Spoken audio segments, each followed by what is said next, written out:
Le trichogramme, c'est comme Alien. Il est pondu dans le corps de son adversaire et il finit par le terrasser. Et ça tombe bien, parce que son adversaire n'est pas tendre non plus.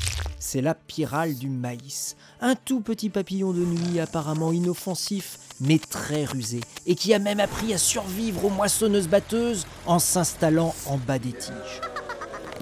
Au printemps, la femelle pond des œufs sous les feuilles. Au bout de 15 jours, les chenilles pénètrent dans la tige, elles percent des galeries, dévorent les feuilles et finissent par ronger les grains. C'est un massacre. En France, 400 000 hectares sont attaqués chaque année. C'est l'un des principaux ravageurs du maïs. Pour lutter contre la pyrale, il existe plusieurs méthodes, comme le broyage des cannes et l'utilisation d'insecticides quand les ravageurs sont très nombreux. Et pour renforcer ces moyens de lutte, une troisième solution voit le jour. Dans les années 60, des chercheurs ont identifié l'ennemi naturel de la pyrale, le trichogramme. C'est une guêpe minuscule, pratiquement invisible à l'œil nu.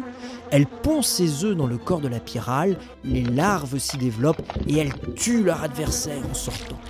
Le parasite ravageur a son propre parasite naturel. C'est la lutte biologique. Dans les années 70-80, des techniques sont développées pour accrocher au maïs des capsules contenant des trichogrammes. Seul problème, elles doivent être posées à la main. Comptez 3/4 d'heure par hectare.